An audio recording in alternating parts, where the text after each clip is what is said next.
Boa noite a todos. É com muita alegria que eu venho aqui para conversar um pouquinho com vocês e que nesses instantes nós possamos deixar tudo aquilo que nos aflige, que nos angustia, que nos preocupa, aqueles problemas que nós temos que resolver, que possamos nesses instantes nos sintonizar com as energias de vibrações, de paz e luz trazidas pelos mensageiros, pelos amigos do plano espiritual, e que possamos abrir as nossas mentes e os nossos corações para podermos sentir a verdade trazida pelos ensinamentos de Jesus.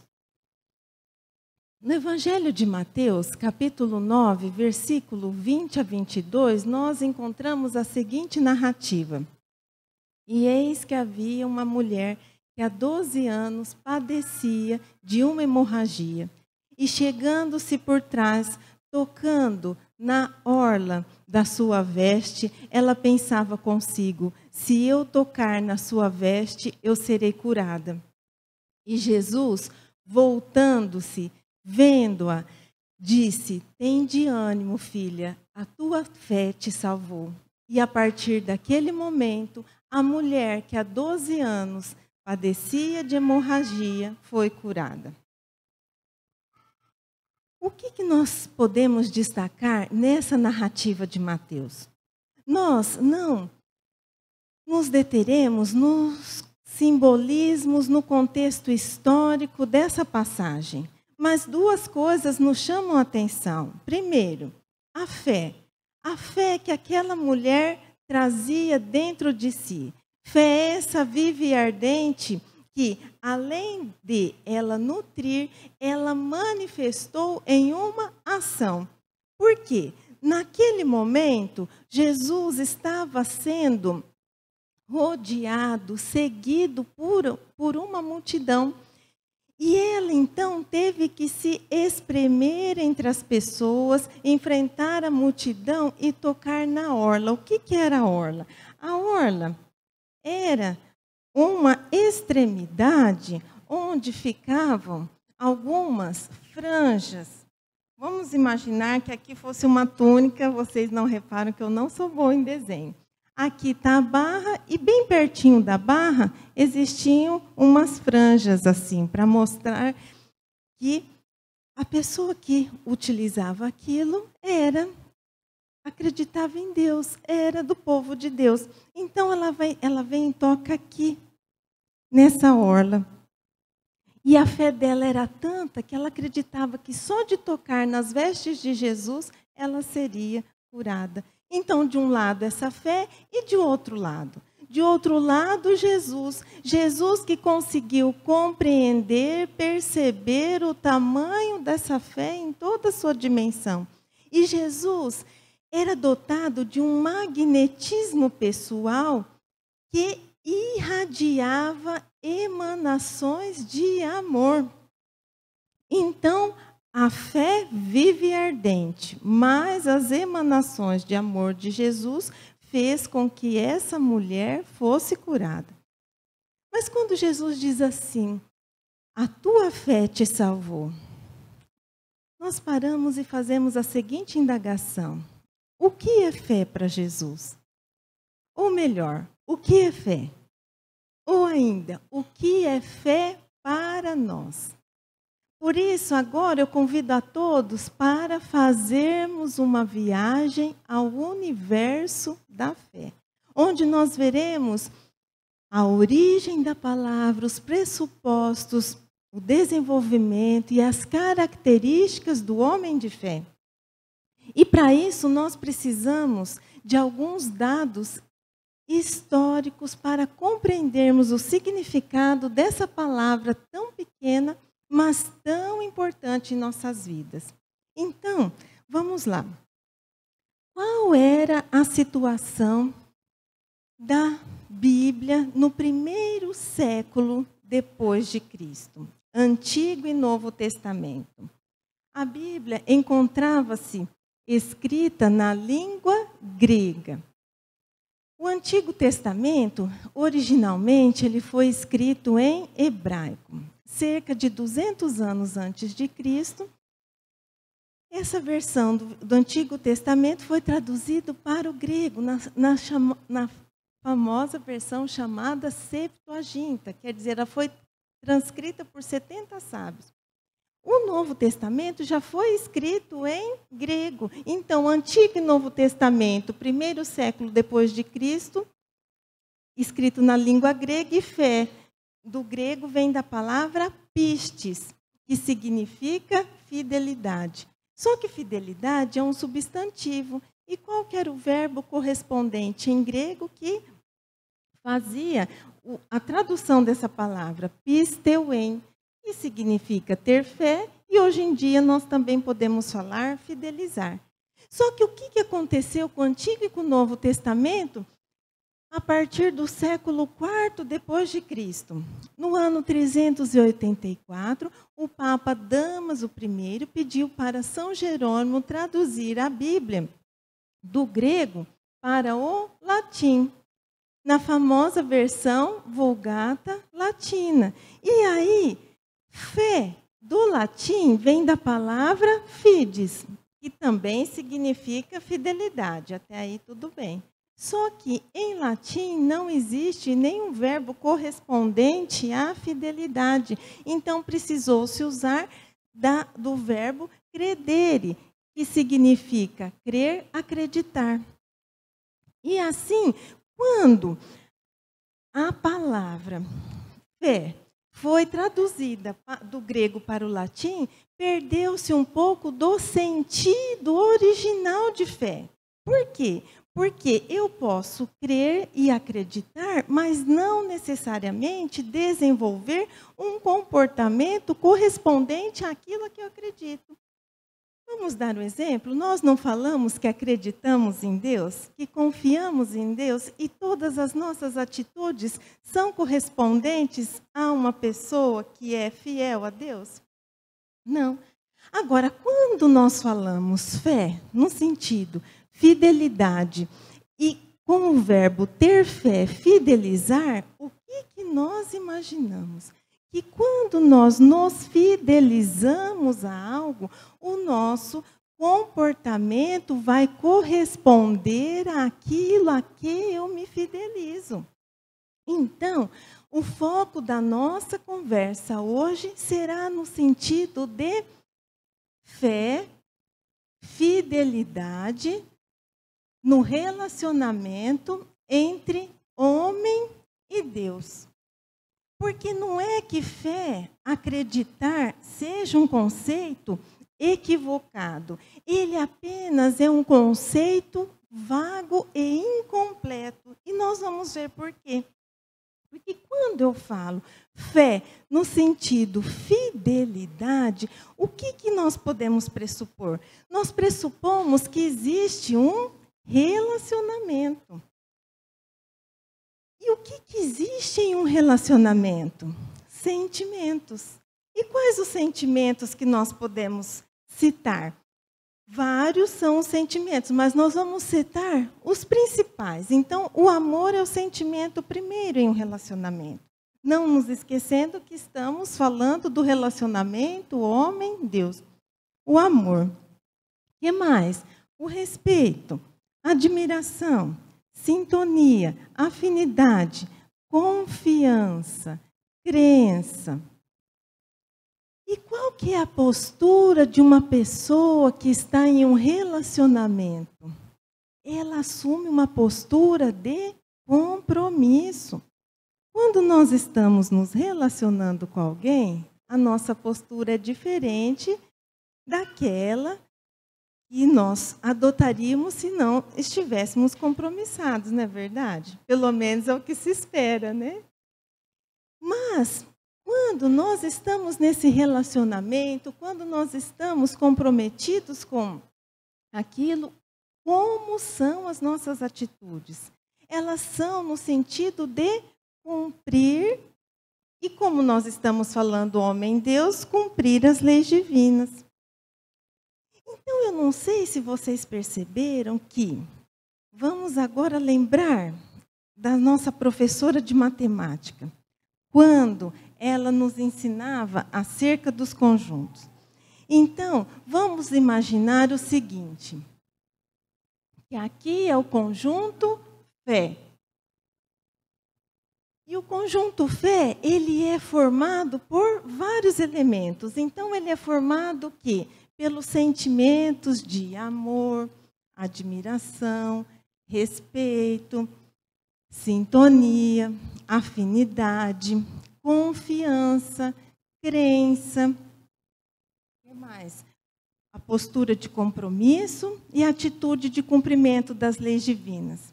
Então, nós podemos falar que a confiança e a crença, elas fazem parte da fé. Elas estão contidas na fé. E a fé engloba todos esses elementos. Por isso que quando nós falamos fé somente no sentido crer e acreditar, nós estamos caindo no equívoco de definir o todo através da parte. Por quê?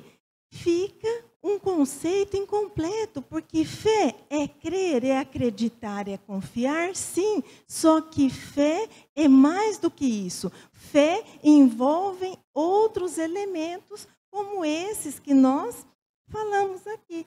Vocês conseguiram compreender? E nesse sentido de fé, fidelidade, existem conceitos maravilhosos e nós separamos um do filósofo educador brasileiro Huberto Roden. Ele diz que a fé genuína e verdadeira é uma experiência íntima, é um compreender, um saber intuitivo, uma eclosão, uma invasão do mundo divino dentro de si. Fé é o contato direto entre homem e Deus, por mais inexplicável que seja esse contato. É profundo isso, né? Fé, então, significa essa aproximação, essa ligação, essa comunhão com o nosso Pai Criador. E aí nós percebemos o seguinte, que existem pessoas que apresentam a fé de uma maneira natural, espontânea, parecem que têm a fé desde que nasceram. Enquanto existem outras pessoas que têm grande dificuldade em desenvolver essa virtude. E a boa notícia é que a fé pode ser adquirida. Então, ninguém vai ficar sem fé. Só vai ficar sem fé se o quiser. Teimar e falar assim, eu não quero porque eu não quero, porque eu não quero. Mas acredito que ninguém tenha uma postura tão radical, porque a fé faz tão bem para nós.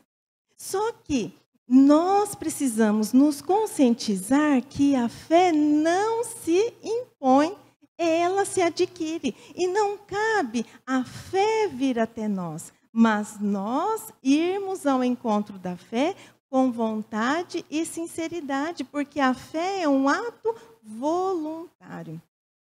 E quantas vezes nós tentamos impor a nossa fé a alguém?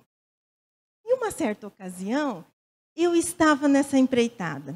Eu estava na minha casa, tentando convencer um familiar a ter fé, a acreditar em Deus, a desenvolver esse relacionamento que é tão importante para as nossas vidas. E aí eu falava, e utilizava todos os argumentos possíveis e imagináveis, quando de repente eu olho para o meu pai e ele estava fazendo sinal para mim, que era para eu parar de falar. E aí eu falei, melhor obedecer, né? Parei de falar, a pessoa saiu da minha presença, aí meu pai virou para mim e falou assim, não adianta você argumentar, cada um tem o seu tempo de despertar. E foi uma grande lição para mim, porque eu estava me achando o máximo. Eu falava, é mais uma ovelha desgarrada que eu estou levando para o rebanho. Mas não é assim. Para nós desenvolvermos a fé, precisa despertar essa vontade em nós. E aí nós vamos para esse segundo tópico aqui, que é o desenvolvimento da fé. E esse desenvolvimento nós podemos entendê-lo tanto no sentido de adquirir e também no sentido de aperfeiçoar. Por quê? Nós vamos ver. Por que aperfeiçoar a nossa fé? Porque às vezes nós apresentamos uma fé ainda rudimentar, uma fé precária. Então, como que nós desenvolvemos a fé?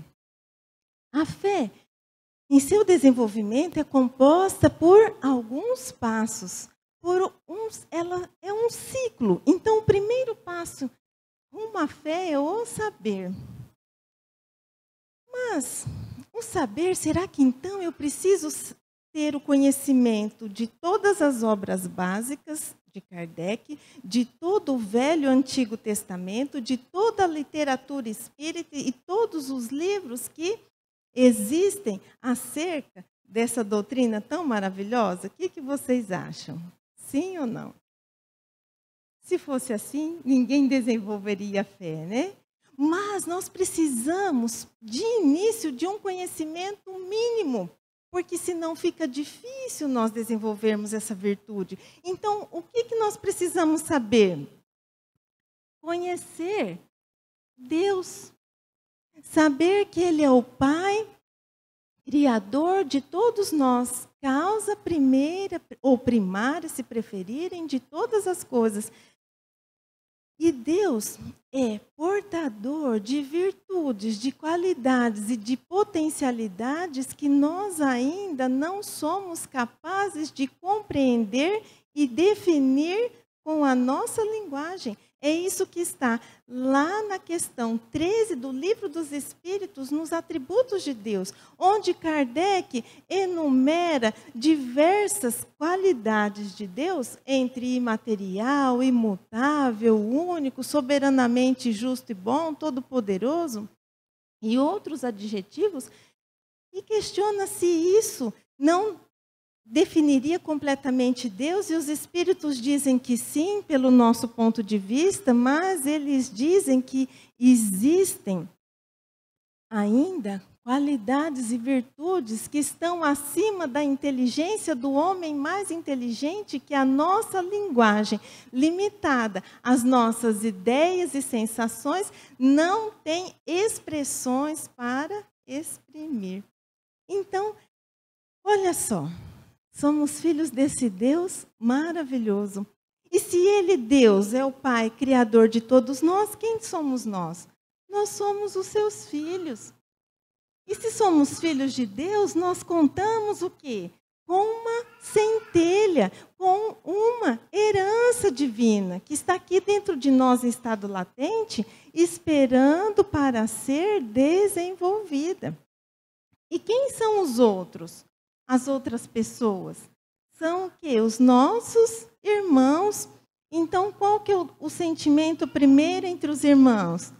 A fraternidade, o amor, a compreensão, a tolerância.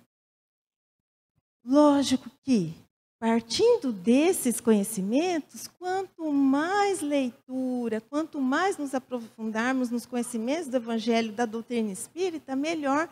Mas esse daqui já dá para nós buscarmos, compreendermos e já é o pontapé inicial para nós desenvolvermos a nossa fé. Aí, depois do saber, o que vem? Vem o sentir. O sentir de Deus em relação a nós. Sentir a presença de Deus, o amor de Deus, a proteção de Deus, as oportunidades que Ele nos dá.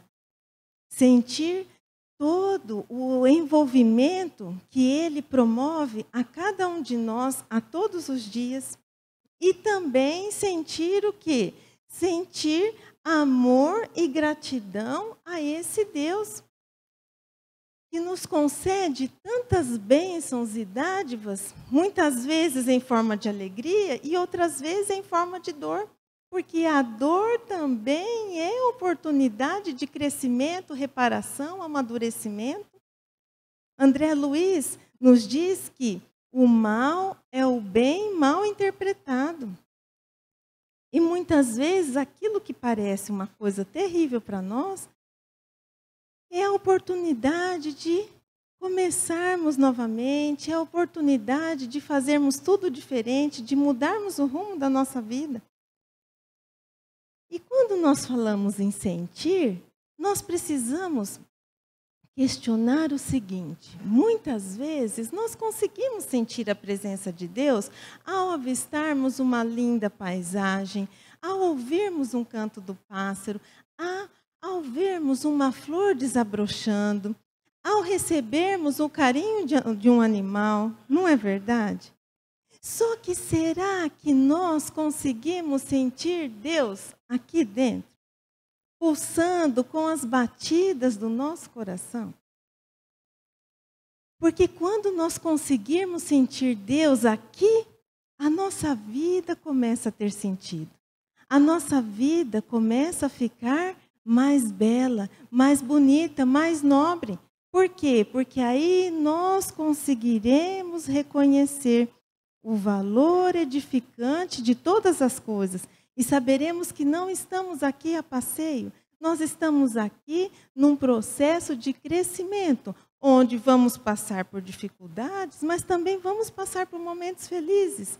E tudo isso vai nos levar a um crescimento, a um aprimoramento moral. E completando o ciclo da fé, o agir. Porque a fé, ela só se completa na ação. Nesse exemplo, nessa passagem que nós vimos de Mateus, se a mulher não tivesse enfrentado a multidão e tocado Jesus, ela não teria sido curada. E Emmanuel tem um pensamento muito bonito no livro Palavras da Vida Eterna, onde ele diz assim: conhecimento nobre exige atitude nobre. Por isso, elevação espiritual é também servir a Deus na pessoa do semelhante. É assim que fé e obra se completam nas relações com a vida superior. A fé que se traduz em ação, ela vai representar aquilo que nós estamos sentindo e pensando. E aí ela vai se traduzir em ações de amor, de caridade, de perdão, de compreensão, de otimismo, de paciência, de perseverança, de coragem perante as dificuldades. E assim nós percebemos o seguinte: que a qualidade da nossa fé vai interferir nas diversas áreas da nossa existência. Porque a maneira como eu me relaciono com Deus é a maneira como eu me relaciono comigo. E a maneira como eu me relaciono comigo é a maneira como eu me relaciono com as outras pessoas. Por isso que o desenvolvimento da fé podemos entender no sentido de adquirir, mas também de aperfeiçoar. Por quê? Porque essa fé que muitas vezes trazemos de forma precária, de forma rudimentar, não em relação ao tamanho, mas em relação à forma como nós desenvolvemos o nosso relacionamento com Deus. Porque muitas vezes nós enxergamos Deus como o Pai Criador, ótimo. Os outros como irmãos, ótimo. Mas nós enxergamos no Pai somente aquele que concede bênçãos. E assim nos aproximamos de Deus para recebermos as bênçãos. Recebermos a nossa parte da herança como filhos de Deus que somos. E quando Ele nos concede, ótimo. Deus é maravilhoso, como Deus é bom. Aí, nós passamos por certos momentos em que pedimos alguma coisa, rogamos alguma coisa, não só material, às vezes até por um filho, por um amigo, por um parente ou por nós mesmos. E aquilo que nós queremos não acontece. Aí, o que nós fazemos? Eu vou parar de ir lá no Kardec, porque eu vou de segunda a sexta, participo das atividades, faço tudo, e eu pedi só isso e não aconteceu? Então, essa fé é rudimentar. Por quê? Nós estamos visando o quê? O interesse pessoal. Quando a verdadeira fé é aquela em que nós enxergamos a Deus como o Pai que concede bênçãos, o Pai que protege, o Pai que alivia as nossas dores, mas nós sabemos que esse Pai, antes de tudo, é um educador. E como nós fazemos para educar? Quem é pai, mãe, tio, avô, madrinha, padrinho? Como que nós fazemos para educar as nossas crianças? Falando sim para tudo? Nós não precisamos falar não. Nós não precisamos, muitas vezes, ser firmes, não violentos, mas firmes, porque senão nós perdemos o controle da situação. É a mesma coisa. Então, nós enxergamos em Deus esse Pai que concede, mas esse Pai que educa. Então, quando Ele nos fala não, nós o compreendemos e não vamos nos distanciar da sua presença, porque nós queremos a sua presença para sentirmos o seu afago, o seu abraço, a sua proteção. E se nós fôssemos, então, traduzir em atitudes a fé, porque muitos podem dizer assim, mas será que eu tenho fé? Eu até entendi que fé é mais do que crer, é mais do que confiar, que é fidelidade, que é relacionamento, que necessita de desenvolvimento, mas muitos podem estar pensando, mas será que eu tenho fé? Então, vamos procurar traduzir a fé em ação. Vamos descrever algumas características do homem de fé. E quando nós falarmos homem de fé, é homem no sentido de humanidade, homens e mulheres. Então, nós podemos dizer que a pessoa de fé, ela é paciente. Ela tem aquela paciência que sabe esperar. E a pessoa paciente, ela apresenta a calma na hora da luta. Ao passo que a dúvida, ela causa a agressividade e a irritação. A pessoa de fé, ela é humilde. Ela reconhece o limite das próprias forças e assim ela não vai se enveredar em atitudes, em experiências que podem levá-la à queda. Mas o que é isso? Então, vamos dar exemplo. Vamos imaginar uma pessoa que possuía o vício do álcool. E ela, não aguentando mais essa situação, ela faz um tratamento durante algum tempo, com medicamentos, com psicólogos, psiquiatras, etc. E chega a um certo tempo, ela recebe alta do seu tratamento. No dia seguinte, os amigos, ao saberem que essa pessoa recebeu alta, chegam até ela e dizem assim, fulano, olha, nesse fim de semana vai ter a festa tal, vai vir a banda tal e vai ser open bar. E aí, essa pessoa lembra de como foi difícil o tratamento, como ela teve um propósito de se curar, e ela se sente como aquele doente que acaba de sair do hospital depois de fazer uma cirurgia. Alguém já fez cirurgia aqui? Quando a gente acaba de chegar em casa, a gente está nos nossos movimentos normais, nosso organismo ainda precisa se adaptar à nova situação. E é assim que ela se sente, porque ela fez praticamente uma extração de um vício. Então, ela se sente convalescendo ainda. E ela diz, eu não vou.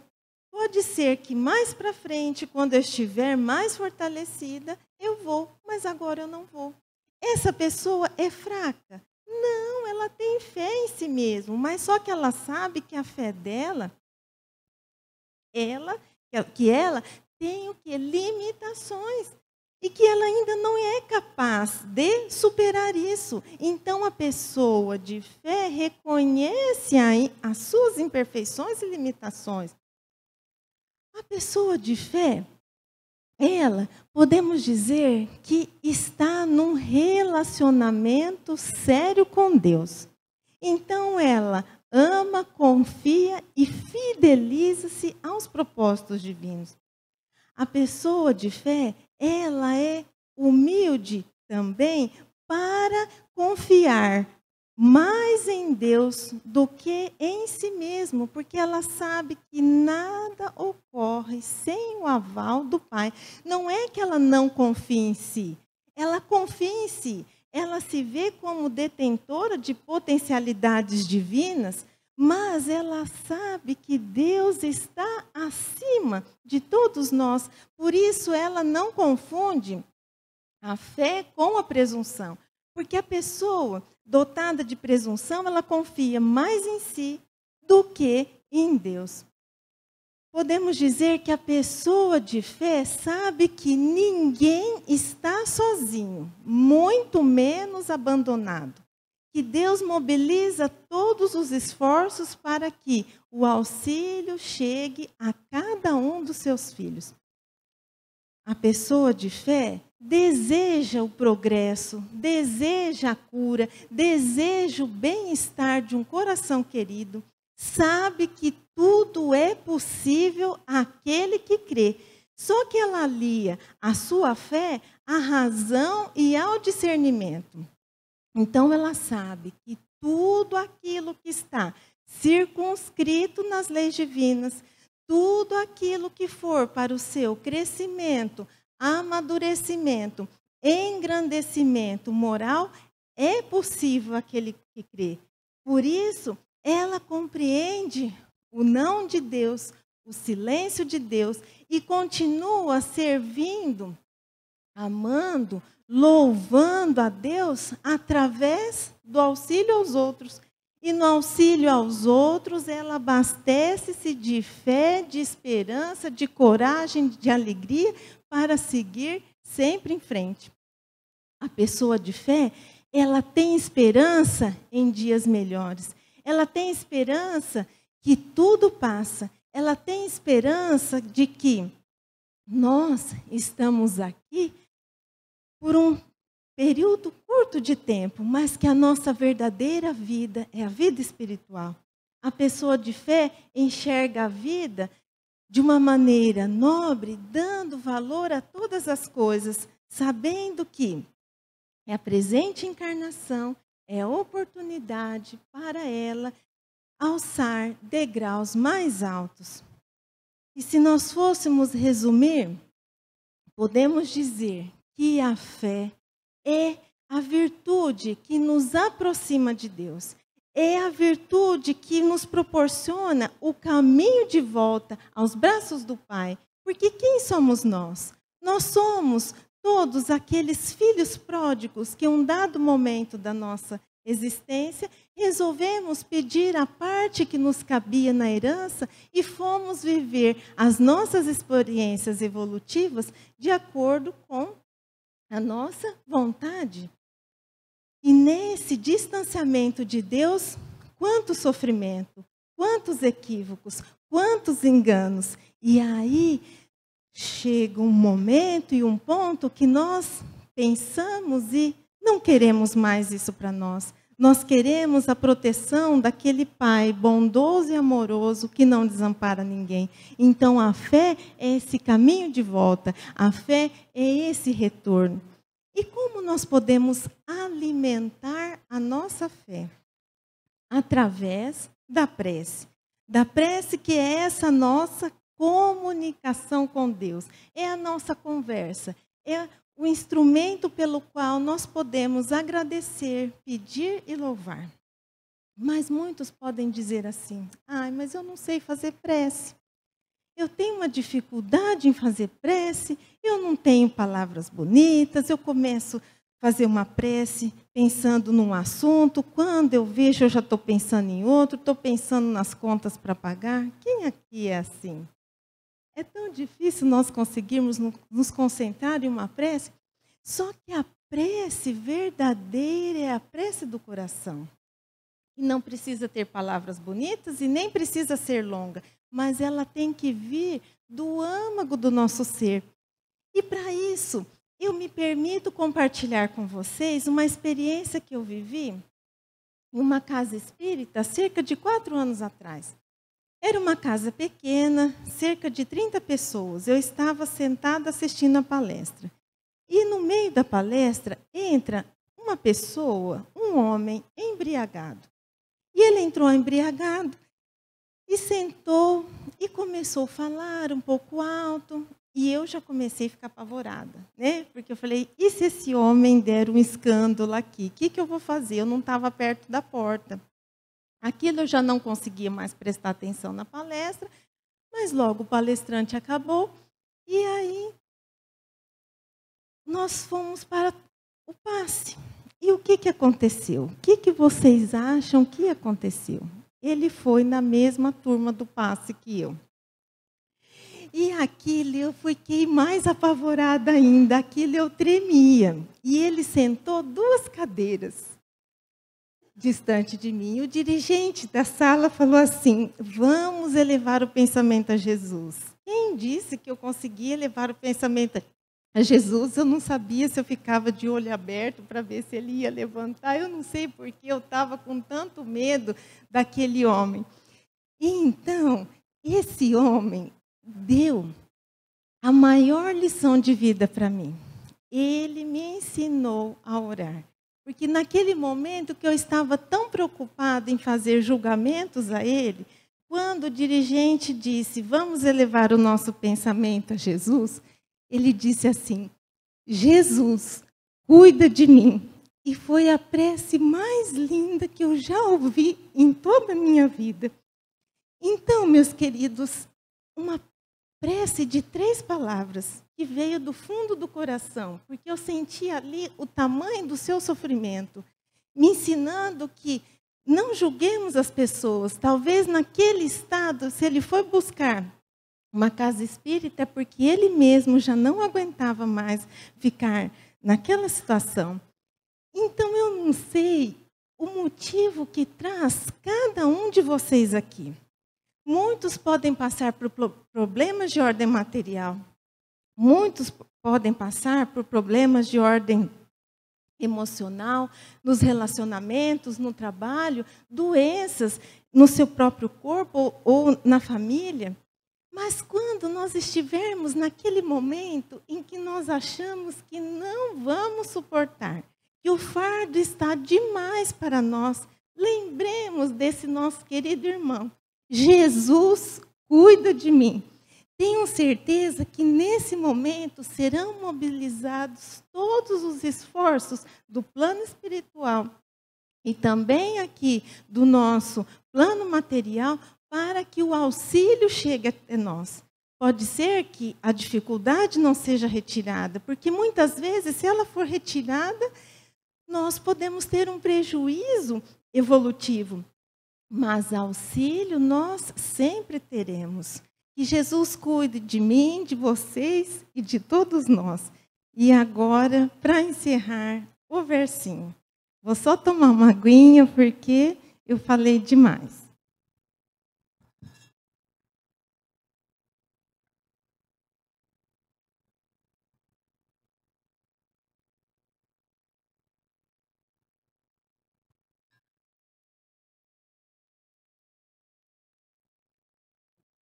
O homem de fé é aquele que sabe esperar o tempo certo de todas as coisas e não desanimar.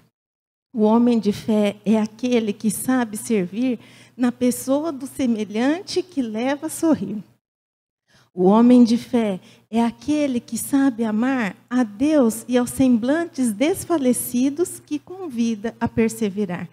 O homem de fé é aquele que sabe reconhecer o limite das próprias forças e não esmorecer.